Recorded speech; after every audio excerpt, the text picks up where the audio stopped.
बिस्मिल्लाहिर्रहमानिर्रहीम। अस्सलाम वालेकुम dear student, my name is Mohammad Ishfaq निज़ामी।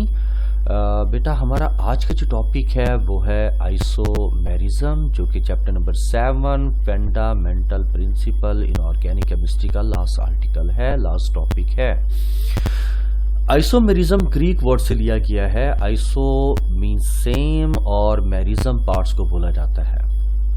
जो आइसोमेरिज्म है ये एक नेचुरल प्रोसेस होता है, एक फिनोमिना होता है जिसमें दो या दो से ज़्यादा कंपाउंड्स होते हैं। उनका मोलेकुलर फार्मूला तो सेम होगा लेकिन स्ट्रक्चरल फार्मूले एक दूसरे से डिफरेंट होंगे, और स्ट्रक्चर के चेंज होने की वजह से उन कंपाउंड की जो प्रॉपर्टीज होंगी, फिजिकल प्रॉपर्टीज, और सर्टन केसेस में उनकी जो केमिकल प्रॉपर्टीज होंगी वो एक दूसरे से डिफरेंट होना शुरू हो जाएंगी। इस फिनोमिना को हम आइसोमेरिज्म का नाम देते हैं, और वो कंपाउंड जो इस फिनोमिना को शो कर रहे होते हैं हम उन्हें आइसोमर्स का नाम देते हैं।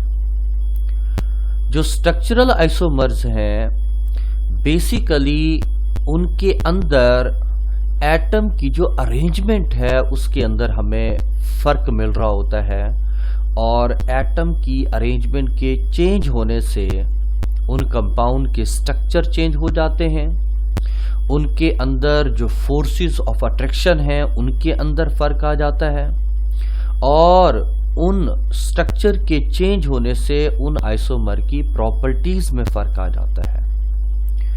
आपके सामने कुछ एग्जाम्पल हैं अल्केन और उसके पॉसिबल आइसोमर शो किए जा रहे हैं। अल्केन में मीथेन, इथेन और प्रोपेन में किसी किस्म के आइसोमर्स पॉसिबल नहीं होते, लेकिन ब्यूटेन जिसमें मोलेकुलर फार्मूला C4H10 होता है, इसमें दो तरह के आइसोमर एग्जिस्ट करते हैं। एक बेटा स्ट्रेट चेन हाइड्रोकार्बन होता है, स्ट्रेट चेन, जिसमें चारों के चारों कार्बन एक लाइन में आपस में जुड़े पड़े होते हैं, जिसको हम नॉर्मल ब्यूटेन का नाम देते हैं। और इसका जो दूसरा पॉसिबल आइसोमर है वो ब्रांच चेन होता है, जिसको हम आइसोब्यूटेन का नाम देते हैं। पेंटेन जिसका मोलेकुलर फार्मूला C5H12 है, इसमें 3 पॉसिबल आइसोमर बनते हैं, normal pentane, isopentane and neopentane.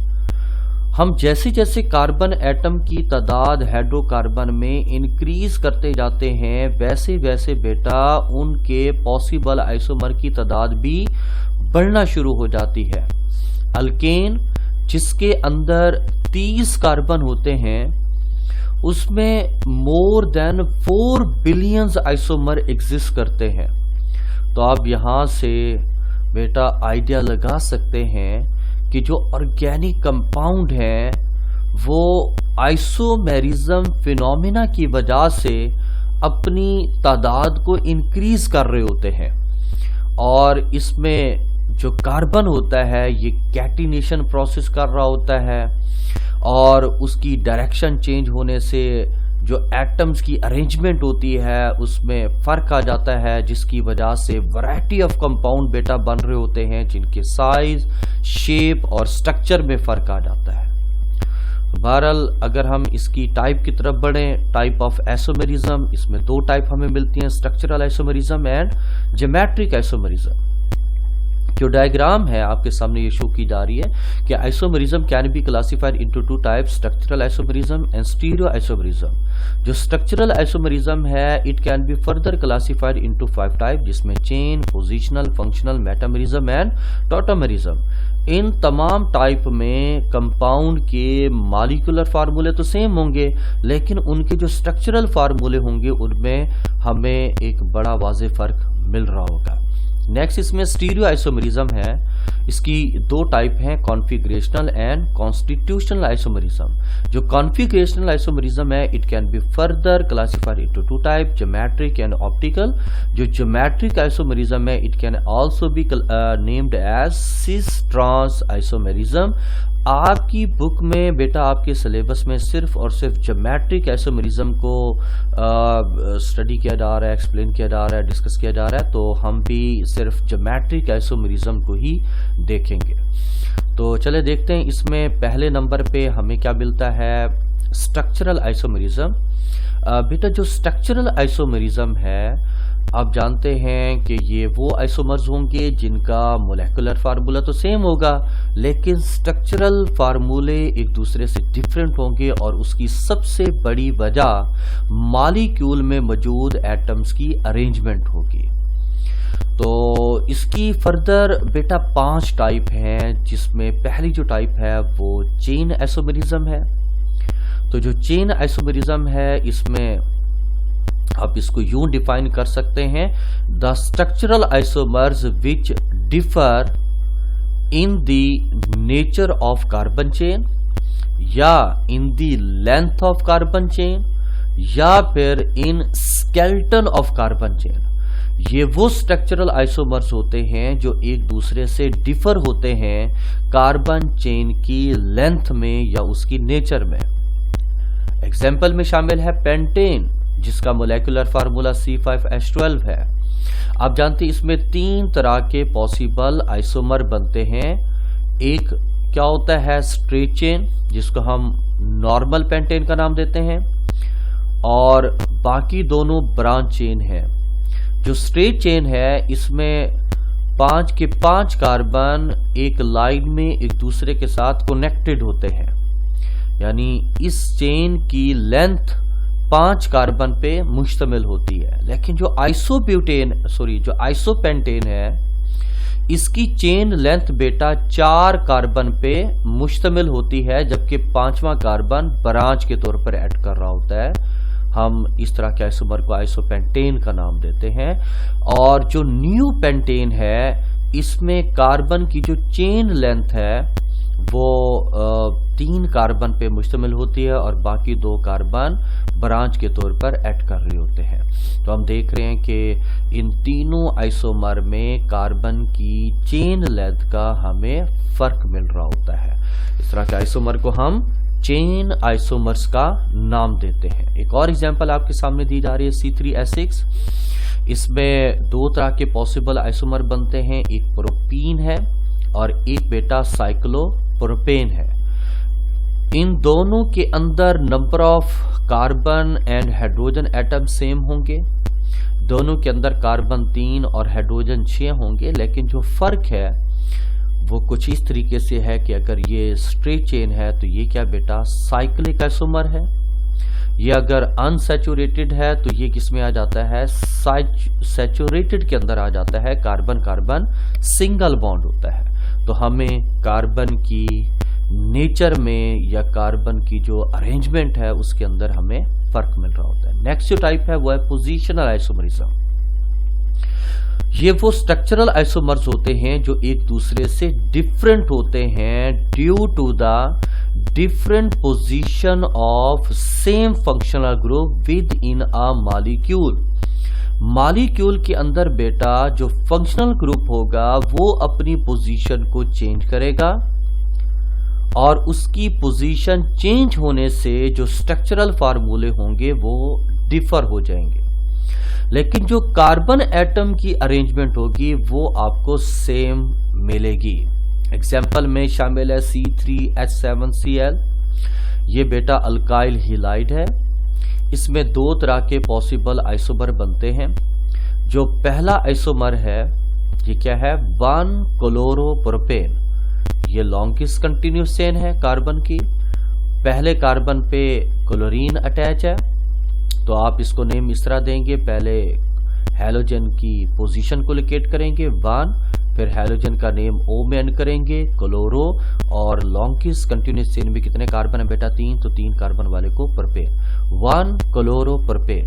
इसमें जो दूसरा पॉसिबल आइसोमर बनता है उसमें क्लोरीन की पोजीशन चेंज हो रही है। अब क्लोरीन दूसरे कार्बन के साथ अटैच हो रहा है, तो इस वजह से इसका नेम क्या बनेगा, 2-क्लोरोप्रोपेन। तो इन दोनों का मोलेकुलर फार्मूला तो सेम है, लेकिन स्ट्रक्चरल फार्मूला डिफरेंट हो रहा है, क्योंकि सेम फंक्शन ग्रुप मॉलिक्यूल के अंदर अपनी पोजीशन को डिफरेंट शो कर रहा होता है। तो फंक्शन ग्रुप की पोजीशन चेंज होने की वजह से जो पॉसिबल आइसोमर बनते हैं हम उनको पोजिशनल आइसोमर्स का नाम देते हैं।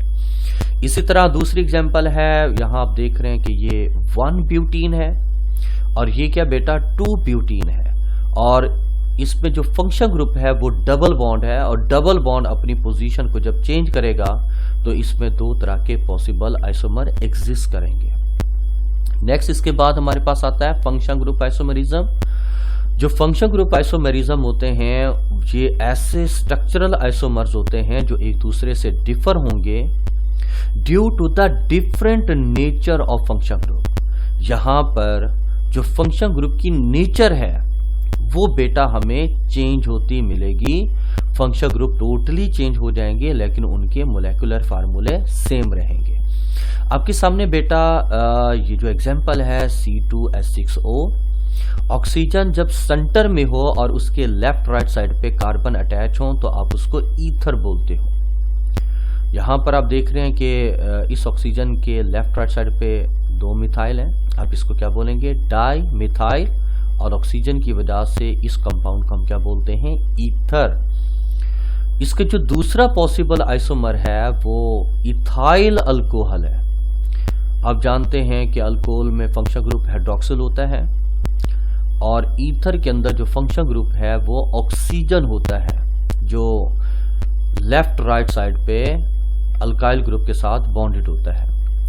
अब इसमें दोनों कंपाउंड के अंदर मॉलिक्यूलर फार्मूला तो सेम है लेकिन इन दोनों के स्ट्रक्चर में बड़ा वाज़ेह फर्क दिखाई दे रहा है, क्योंकि दोनों के अंदर फंक्शन ग्रुप की जो नेचर है वो हमें टोटली डिफरेंट मिल रही है। अगर एक में फंक्शन ग्रुप ईथर है तो दूसरे कंपाउंड में फंक्शन ग्रुप हाइड्रोक्सिल है। तो ईथर की जो प्रॉपर्टीज होती हैं वो अल्कोहल से टोटली डिफरेंट होती है।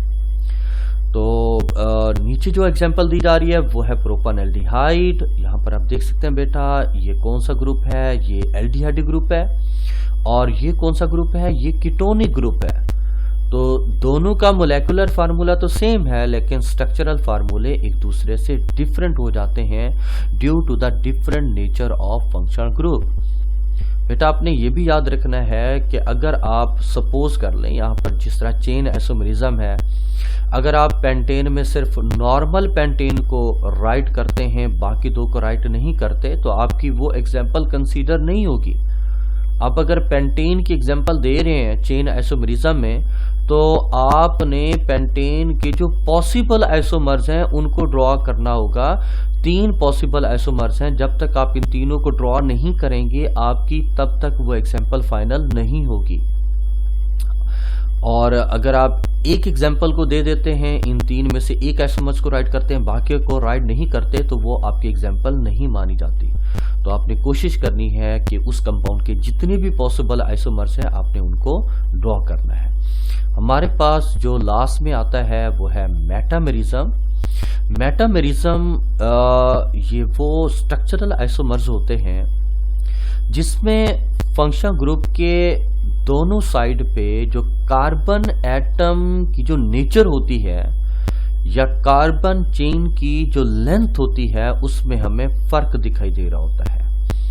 और इस तरह की जो आइसोमर्स होते हैं हम उनको मेटामर्स, और इस फिनोमिना को बेटा हम मेटामेरिज्म का नाम देते हैं। अगर आप यहाँ देखें एग्जांपल में ये क्या है बेटा, इथीरियल फंक्शन ग्रुप है, सेंटर में ऑक्सीजन है। आप देख रहे हो कि ऑक्सीजन के लेफ्ट साइड पे 2 कार्बन है और राइट साइड पे भी 2 कार्बन है। ये अगर इथाइल है तो ये भी क्या बेटा इथाइल है। तो फंक्शन ग्रुप के दोनों साइड पे कार्बन एटम तादाद में सेम है, लेकिन जब इसका दूसरा पॉसिबल आइसोमर बनता है तो इसकी एक साइड पे कार्बन चेन की लेंथ छोटी हो जाती है और दूसरी साइड पे कार्बन चेन की लेंथ बड़ी हो जाती है। ये अगर मिथाइल है तो ये क्या बेटा प्रोपाइल है। तो फंक्शन ग्रुप के दोनों साइड पे हमें एक अनइक्वल डिस्ट्रीब्यूशन मिलती है ऑफ कार्बन एटम। इस आइसोमर को हम क्या नाम देंगे, मिथाइल एन प्रोपाइल ईथर। तो इन दोनों का मोलेकुलर फार्मूला सेम है लेकिन स्ट्रक्चरल फार्मूला डिफरेंट हो जाता है due to the unequal distribution of carbon atom on either side of the functional group। Same इसी तरह दूसरे एग्जांपल में हमें कीटोन दिखाई दे रहा है। ये कार्बोनाइल ग्रुप है और इसके दोनों साइड पे कार्बन डायरेक्टली बॉन्डेड है, तो ये कीटोन है। तो ये क्या बेटा ये अगर फंक्शन ग्रुप है तो इसके दोनों साइड पे हमें जो ग्रुप मिल रहे हैं अल्काइल ग्रुप वो इथाइल है। ये इथाइल है तो ये भी क्या बेटा इथाइल है। लेकिन इसका दूसरा जो पॉसिबल आइसोमर है उसमें हमें फंक्शन ग्रुप के जो आइदर साइड्स हैं उनमें अनइक्वल डिस्ट्रीब्यूशन मिलती है ऑफ कार्बन एटम। अगर इस साइड पे मिथाइल है तो इस साइड पे क्या बेटा प्रोपाइल है। और इसमें हमें जो लास्ट हम इसको देख रहे हैं वो क्या है बेटा टॉटोमेरिज्म। जो टॉटोमेरिज्म है ये स्ट्रक्चरल आइसोमर्स होते हैं जिसमें हमें मॉलिक्यूल के अंदर एटम की जो पोजीशन होती है वो चेंज होती मिलती है एक ग्रुप से दूसरे ग्रुप के अंदर, और उसके नतीजे में जो आइसोमर बनते हैं हम उनको टॉटोमर्स का नाम देते हैं। बेटा ये किसका फार्मूला है अमाइनो एसिड का, जो ऑर्गेनिक कंपाउंड्स होते हैं।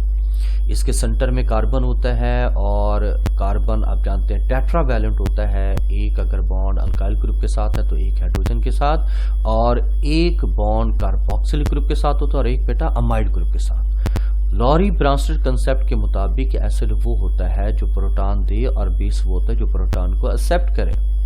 ये जो कार्बोक्सिलिक ग्रुप है ये लॉरी ब्रांस्टेड एसिड बिहेव करता है, और जो अमाइड ग्रुप है ये लॉरी ब्रांस्टेड बेस ऐड करता है।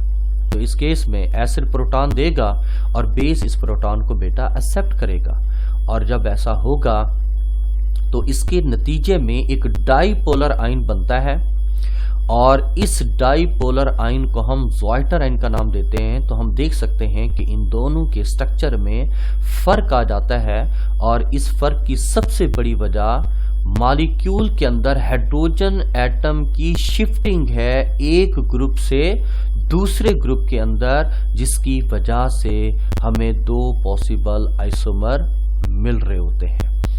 इसके अलावा दूसरी जो एग्जांपल है एसिटल्डिहाइड, बेटा यहाँ से जो H है ये ट्रांसफर होकर ऑक्सीजन के पास जाता है, ये OH पे चेंज हो जाएगा, और ये CH2 यहाँ सिंगल बॉन्ड डबल में चला जाएगा, डबल बॉन्ड बेटा सिंगल बॉन्ड के अंदर, और इसके नतीजे में हमें विनाइल अल्कोहल मिल जाएगा। तो मॉलिक्यूल के अंदर हाइड्रोजन अपनी पोजीशन को चेंज कर रहा होता है, तो इस तरह के आइसोमर को हम टॉटोमर्स का नाम देते हैं। That's the end of our lecture. बेटा अगले टॉपिक के साथ आपके अगले टॉपिक में हम सीज और ट्रांस आइसोमरिज्म को डिस्कस करेंगे। आज का टॉपिक यहीं तक हम एंड कर रहे हैं। अल्लाह हाफिज़।